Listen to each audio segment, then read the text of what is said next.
morning, everybody. Thank you very much for joining our Teams webinar. Sorry for the delay in getting started. We had a lot of attendees, so we're just waiting for everybody to get joined. My name is Lorraine McGill, and I'm the Operations Director at Bowe Digital. We're an IT company based in Kingston Park, just outside of Newcastle, and we provide IT support for businesses across the North East, and quite a few of our clients are members of the North East Automotive Association. I just want to thank Lara and Rowan for inviting us and allowing us to present Teams with you this morning. Over the last 12 months, the demand for Microsoft 365 has increased hugely, with businesses becoming more agile. And in the months, as you can imagine, even more so than ever. We even did an installation just yesterday for a large business moving to 365. To speed up the adoption and the benefit to the business, we encourage our clients to have 365 training to be able to allow them to use it much quicker. So to this end, we work with Lara Mellor, who is a certified Microsoft trainer, and Lara is going to be your she's going to talk you through everything. It's far better to have a trainer than one of our tech guys who will just baffle you with science.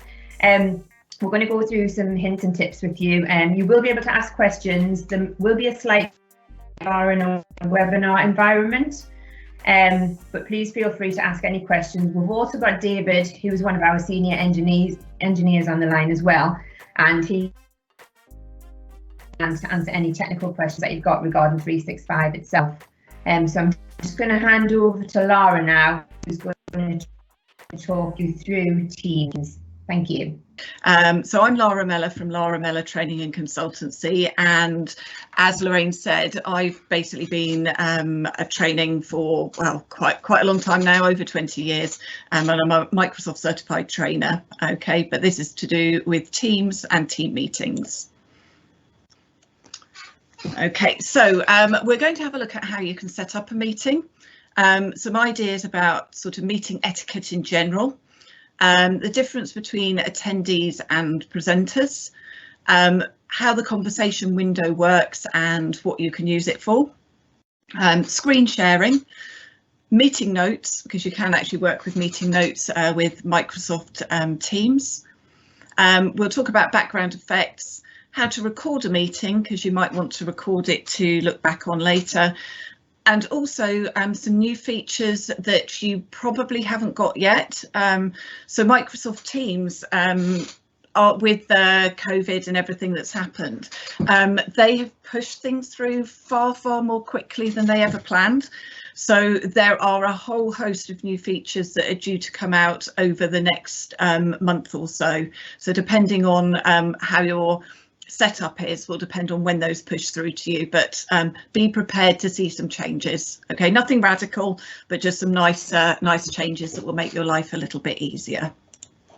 Okay, so this is Teams. Okay, and we're going to be talking really about the calendar. So you've got, if you're setting up a meeting, you've really got two main options. One is you set up your meeting directly from Teams, or you can also, if you're using Microsoft Outlook, which most of you would be, you can set it up from Outlook instead. Really doesn't matter which way you do it, although you have slightly more options if you set it up from Outlook, but we're going to do it all from Teams today. So if you're setting it up from Outlook, you have the option of doing things like putting in file attachments, which you can send out with all your meeting requests. Otherwise, there isn't that facility if you do it from within Teams. Okay, it's something a lot of people are asking for, but it isn't there at the moment. Okay, so if I wanted to set up a new meeting, I can do a new meeting from here. I put in my title. I'm going to call it just test meeting for today. I would add the attendees that I want to invite to my meeting. I'm just not going to worry too much about that for today. I put in the times of my meeting. I can even get it repeating. One thing you can do from within Teams, which you can't do from within Outlook, is you can add a Teams meeting to a specific channel. Okay, so in Teams we have teams, and within the teams we have channels. So the idea is a team would be a setup for a group of people to work together. A channel is a subset of that, and it can be either private or public. So it can either be just for specific people you mention or for anyone within that team. So we can just add it specifically to one of the one of the channels rather than to the team as a whole. We can add a location, we can add details for the meeting, but as I said, the one thing we can't add in here is actually our file attachments. Okay, so if we save that meeting, there's our meeting that we've got here. Okay, so if I wanted to go into the meeting, I would double click david.ross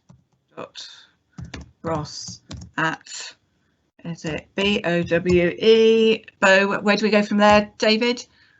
Oh, there we go, you're in there, so fabulous. Okay, so if I just send an update, so hopefully that's sent a meeting request. Okay, what I'm trying to do is go into this meeting so I can show you the meeting. Here we go. Right, so this is a meeting that has been set up, and normally what you end up with then is this Join Microsoft Teams Meeting button at the bottom. You also get this option, which a lot of people miss, which is the meeting options. The meeting options, let me just tell you what you normally have in there. So when you go into the meeting options, if you're setting up the meeting, which I am, so I should be able to get into there, the idea is that you can actually choose who comes in and bypasses the lobby. So by default in Teams, everyone will go into the lobby if you want them to. So the lobby is like a virtual waiting room, but you can decide that either everyone comes directly into the meeting, so they come straight in. So you guys would have been effectively in a sort of lobby today.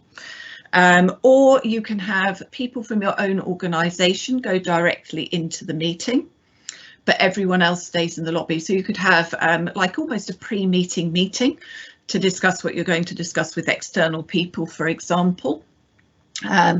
Or you can just literally specify who comes in. So that option, it's worth when you're setting up your meeting to click on that and see what options you have to set up in there. Okay, to get into my meeting, I would normally click on Join Team Meeting, and I'm really hoping this works, because if not, we are scuppered.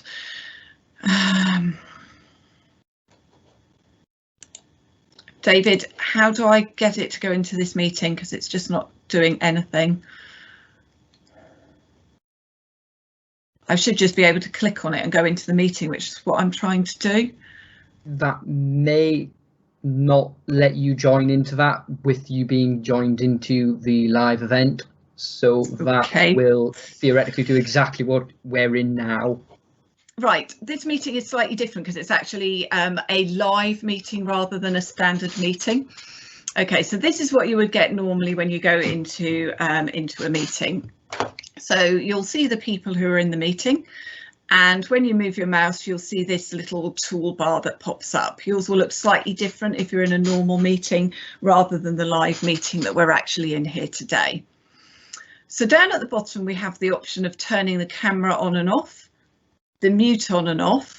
So if you're running a meeting with lots of people, what you might actually decide to do is to actually get people to be muted and to get people to instead use what we call the chat window. Okay, so the idea being rather than people over talking over the top of each other, we use the chat window, and that's what I'm going to ask you to use today if you've got any questions, is to pop anything into the meeting chat, which we will come to in a minute. Okay, the camera, you can turn your camera on and off. So if you're in your PJs, which I'm sure you're not, you might want to turn your camera off if you're in a meeting. But also it sometimes is helpful if you have got a limited bandwidth. So your internet is not playing ball very well. You might actually want to also turn your camera off in that situation as well. It can help. Right, I'm going to miss out a couple of things and come straight to the meeting chat. So this is a meeting chat. So the meeting chat sits on the right hand side. So the idea is that anyone can actually pop a message in. So down at the bottom, we've got type a new message. So if you wanted to communicate with me or other people during a meeting and it's a busy meeting, I would suggest that you actually put something into the meeting chat. The meeting chat does more than just chat. You can also put in file attachments. So this is also one of the ways that you can get files to people in the meeting. You can literally click on the paperclip to do the file attachments. You can put in things like emojis and GIFs and things like that as well, but probably the file attachment is one of the key things that you might want to pop in there if you were in a meeting. Okay, so I've mentioned that straight away because if you do want to mention something to me, just pop it into the chat. Okay, but I'm going to come back a little bit further here. So sharing, I'm not going to stop sharing because the stop sharing option is going to take us out of this meeting. The sharing option, however, what it allows us to do is to share things with other people. Okay, so what you'll normally have in there is an option of sharing your desktop. So your desktop would be everything that you've got open on your desktop. So it could be that you want to demonstrate something in PowerPoint and then you want to demonstrate something in Excel. If you share the desktop, you can literally flip between the open windows that you've got and open new things, etc. The other options you have in there, you can just share a specific window. So if I wanted to share a PowerPoint presentation or an Excel spreadsheet, I could literally fix it to that. So if I then went off and looked at something else, you wouldn't be able to see that. And what you see is you basically see a little red border around the thing that you're sharing. So it's really quite clear to you as the presenter what it is you are sharing with other people and what they are not seeing. There's also the option in there of particularly showing a presentation. So if you've got presentations you have opened recently, they will be in that list and it allows you to open those pretty quickly. Okay. There's also an option in there nowadays of a whiteboard. So again, a relatively new option, the whiteboard. It's great if you're using something like a tablet or you're using a screen with a stylus, because you can actually write on it and share a whiteboard just like you would a whiteboard or you would do a flip chart when you're in an actual training room. Okay, if you're trying to do it with a mouse, it is a little bit tricky. You can get some information across, but it is quite tricky to do anything that is easily legible. Okay, but it does give you the option of sharing. I'm not going to go in there because I will stop sharing what we're in. Okay. You've also got this option here of these 3 dots. Okay, so again, these options might be slightly different because we're in a live meeting. So you would not normally get this one called health and performance unless you're in a live meeting. So live meetings, if you haven't heard about them before, that's what we're using here today. So as attendees, you cannot speak, you cannot present, you can be outside of the company, but if you're actually presenting, you have to be within the company. But the health and performance, that one I could click on and actually find out how good my internet connection is. So it's really for the presenters. So you won't have that in a normal meeting. You've also got this option here called device settings. So that is useful to see what things like mics and speakers you're using, whether those are actually working correctly. So sometimes you might have more than one microphone and you think you find that you're presenting and it's not coming out clearly. It might be you're on the wrong mic or you might be on the wrong webcam.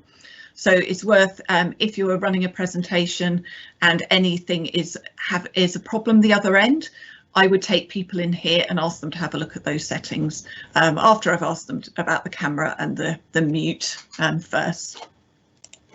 So that one's quite useful. This one allows you to bring up meeting notes.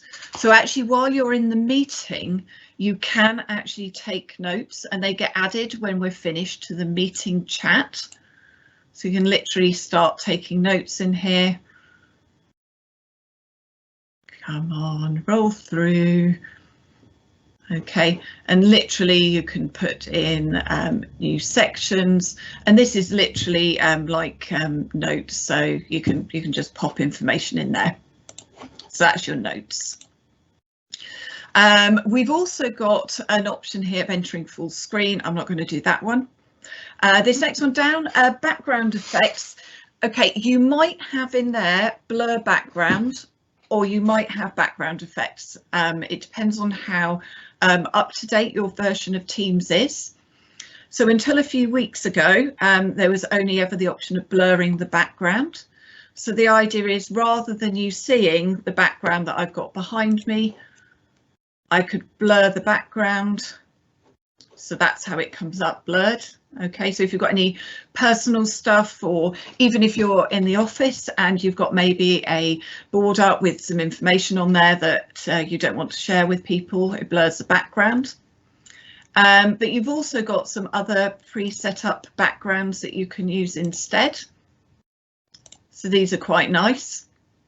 There is the option coming soon of being able to put your own picture in there.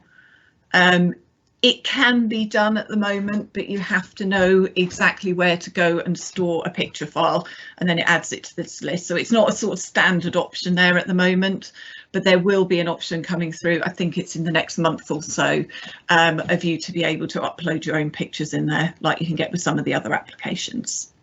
Okay, so that is your background settings. I'm just going to pop it onto one of these. I quite like that one there. That's very subtle, but it works quite well.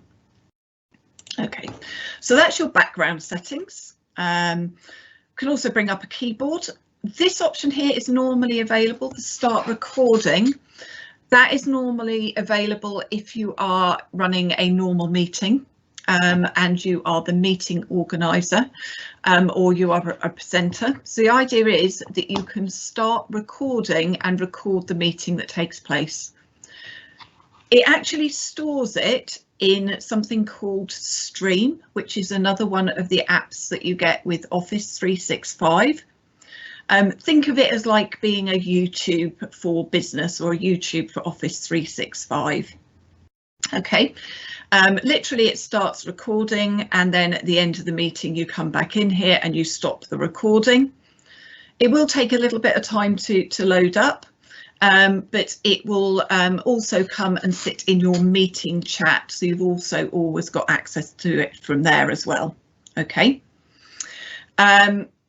The recording, again, something that is new, that is coming out shortly, that you may see already, you might not, is something called captions.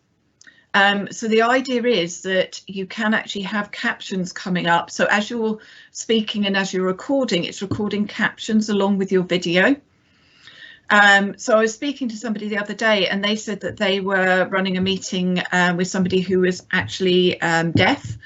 And because they could get the captions coming up, they could actually see the recording, and they could actually see the captions that went along with that. So they actually could read everything that was being said. Okay, so again, that's something that's fairly new. You may or may not have that quite yet. The other option we've got in here is turning off the incoming video. So the idea of the incoming video, if you find you have an issue with your bandwidth, you might decide to turn off incoming video, again, just to make sure that your speech is clear, because the speech is more important than the video. Okay, but on that issue, just in general, if you are having problems with doing online meetings, there are a few things you can very easily do that can help. Number one, in an ideal world, plug directly into your router using an Ethernet cable. So although we all use Wi-Fi so much nowadays, having an Ethernet cable connecting directly to your router is actually still the best option. Secondly, if you can't do that, get as close as you can to your router. If you can't get directly into the room with your router in, sometimes I understand above or below the router is better than left or right, because often there is more disturbance through walls than there is through floors and ceilings. So again, that can sometimes help. Something else that's really easy to do, and your children, if you've got them at home, are not going to like you for this. Kick your children off of everything that uses Wi-Fi while you are using meetings. Again, there you've got a certain bandwidth, and if it is being used for other things such as video games, internet, etc., it is going to reduce the bandwidth you have for your meetings. Okay. So those are the options that you'll have here. They might, again, as I said, vary slightly because we are in a live meeting rather than being in a normal standard Teams meeting. Okay. So conversations, the meetings that I set up there, they also show in the meetings. That's one of the ways you can access them after the meeting. Okay. Participants. Okay, now normally you would see a list of in here of attendees and presenters. Okay, so what we normally have, attendees are people who can attend the meeting but can't present, and presenters can take over and present. So I could present a bit and then somebody else could present something else if we wanted them to. Okay. One of the other options that you have when you're initially setting up the meeting is to choose who you have as your presenters. Okay, but it also can be normally changed. And again, we can't do this in a live meeting, but you can normally also change this over here. So when you're in the middle of the meeting, you get these 3 dots and you will normally have options such as muting the participant, removing the participant, or making them either a presenter or an attendee. Okay. With the live meeting that we've got here, we have got those of you who are just seeing this, you are attendees, but they don't show up on this pane because of the live meeting. And then we have presenters who can present, and then we have directors who can do extra special things like choose who is the next presenter and things like that. Okay, also on this people pane, I have the option of muting all. So I can go in and I could normally in a normal meeting mute everyone. So normally when I'm running a meeting and I've got, say, 10, 15 people, I would normally mute everyone and ask people to unmute themselves if they have got a question. Okay, so that's one of the options that you've got. You can also normally invite other people into the meeting partway through. So if you suddenly realise you missed somebody out, you can just add them in and send them a meeting link partway through the meeting. That is absolutely fine. Okay, so those are the main things that you will have when you are dealing with a meeting. Other new features that are coming along. When you are in a team meeting, normally you will be able to see up to 4 people at a time. Okay. And if you've got more than 4 people in the meeting, what will happen is those people who have been speaking most recently will be the ones that you actually see on the screen. Okay. If people are showing their cameras, you will actually see the people, otherwise you see the initials of the person. Okay. That is also going to change. I'm not 100% sure how this is going to work, whether it will be by default, it will now show up to 9 people, or whether you will have options of seeing 4 people or 9, but it will be coming through that there will be a maximum of 9 people that you will be able to see on the screen. Again, that is something that is being rolled out over the next month or so. Okay. Something else that is going to be particularly useful is going to be the concept of this window on the right hand side for the chat. So if I bring the chat back up, the meeting chat will be able to also be in a pop-out window.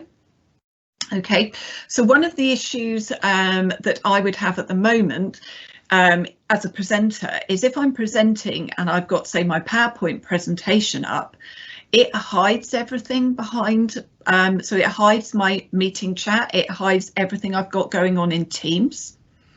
So I can't actually see the chat while I'm presenting something else. Somebody could have a really important point to make, and I could be way down the line before I get a chance to come back and look at my meeting chat to see if anyone has popped anything in there.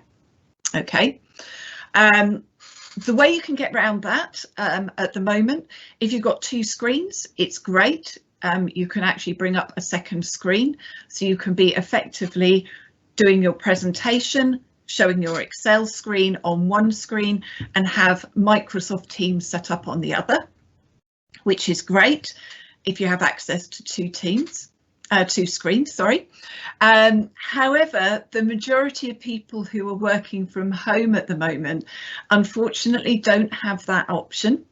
Okay, so the way I get around that now, I only have one screen. I use my mobile. So there is a Teams app for your mobile. So I actually log on to the meeting twice. I log on once on my computer to present, and I log once onto my app on my phone, and on there I bring up the actual chat. And I have that propped up so I can see my chat, and as things come through, I see it out of the corner of my eye. So that is the way that I have got around that issue. Okay, and I've had to have that because if you've got the live meeting, you only have the chat window to communicate with. Or I've also had the issue where, again, because of people working from home at the moment, not everyone who's been working from home has actually had a computer with a microphone and with a webcam. Okay, so most laptops obviously do have those features, but some people are working on old desktop computers which don't have that.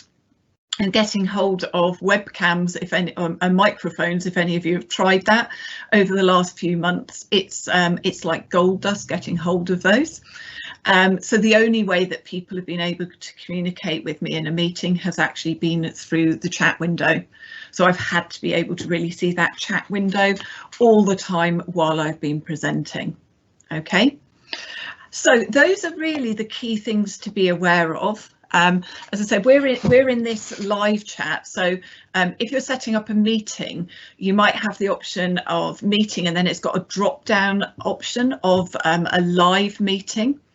The live meeting, just for your information, in case you need to use this, is designed that it can work for more people. So a normal meeting is for up to 250 people, which is great. It's absolutely fine most of the time.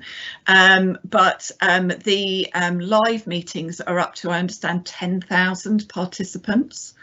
So it's huge.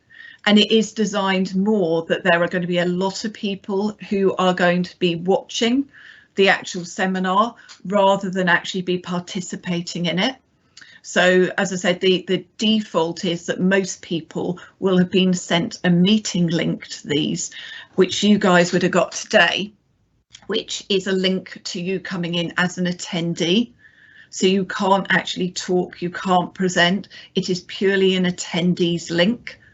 Whereas the people who are actually presenting and are directing the meeting, they come in with a different link and they have extra options that they can do. OK, so that is what a live meeting is if you ever need to do one of those. So it does give you extra functionality and does work in a slightly different way if you need it to work like that. OK, so any questions at all about how meetings are run in Microsoft Teams? Please pop anything into the chat if you have got anything that you wish to discuss or ask, etc. But there are some nice new features coming along. I think with Teams, what they've done is they've looked at other presentation packages like Zoom.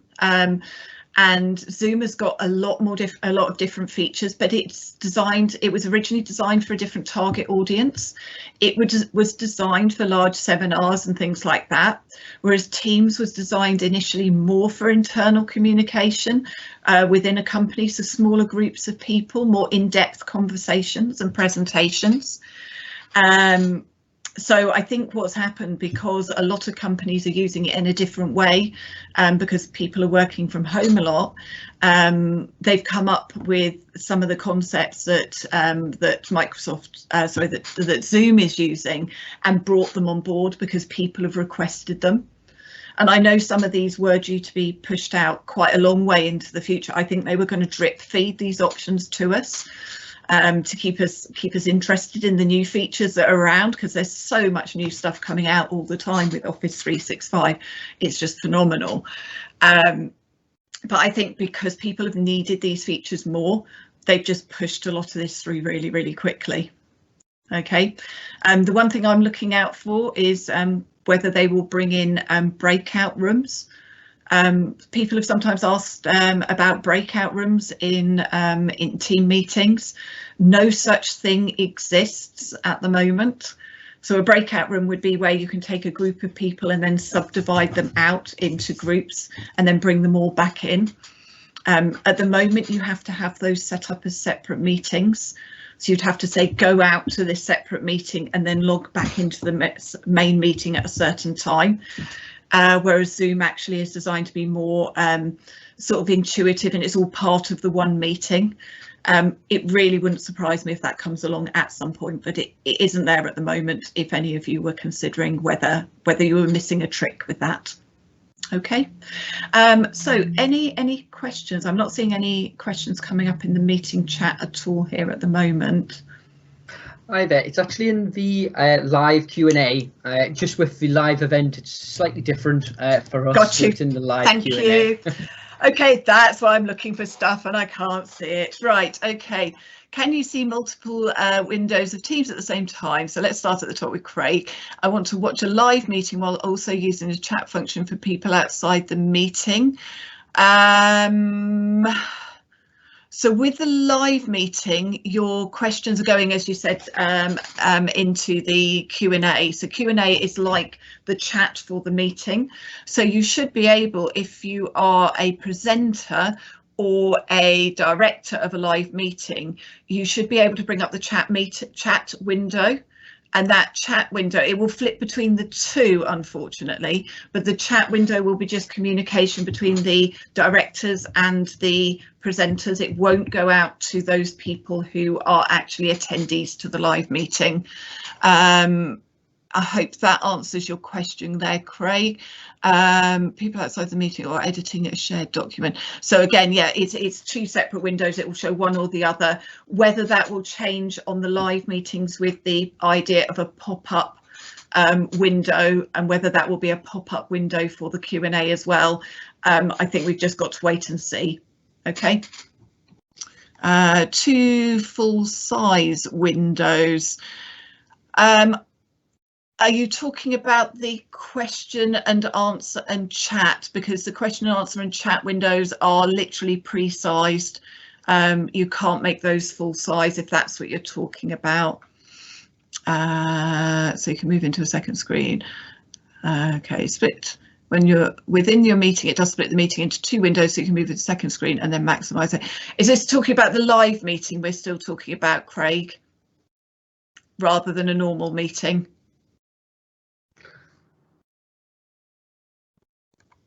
That is my response, sorry. OK, yeah, that's the response. Was that all to do with the live meeting, we think, David? So that is both. So you can have two full-size windows. So when you're in a meeting, it does split this into two kind of windows if you are needing to do other things. So you can actually drag the meeting onto a different screen. So theoretically, okay, you can have the meeting full screen and then continue to use Teams or whatever else you need from that side. So if you've got two screens, I'm reluctant to have two things open on my screen if I'm only using one screen. I think everything just becomes a bit squished, but it may depend on the size of your screen as well. How do I set up a meeting where everyone can speak and see each other? OK, so that would be a normal meeting rather than the live meeting that we are doing here. So when we set up a meeting in the calendar, it would be the way that I showed you to set it up initially. So if you just did a new meeting, everyone should be able to see and speak to each other, but you will see a maximum of 4 people on the screen at any one time at the moment, which is that one that I was saying is going to go up to 9 people being visible on the screen. So if it's a large meeting, it's not like you see with Zoom. Well, I think is it a maximum of 25, I think you can see on the screen. It is literally whoever is speaking, those people will come up onto the screen, and the people who are not speaking will be hidden. So I can usually see 1 active speaker instead of 4. You should normally be able to view 4. It just comes up. There isn't an option of actually changing it unless there are settings that sit behind the scenes, which are admin settings. David, I don't know whether is that an admin setting as far as you know? There is some admin settings to change active speakers and bits, but usually it's down to the size of the screen. So if it's been minimized, it'll only show the active speaker, kind of like what you can see in the bottom left, where you can see my initials now because I'm the active speaker.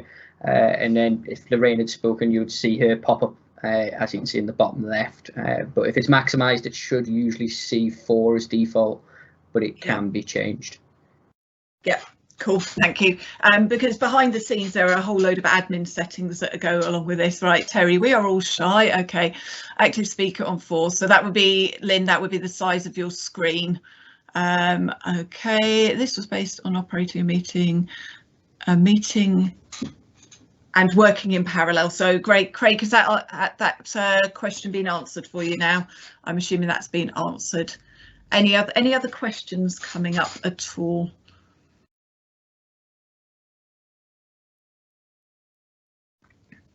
So it's actually changing all the time. As I said, Office 365 is changing all the time. Every month there will be new updates, but it does seem that Teams, they are throwing a huge number of new updates through literally on a monthly basis at the moment.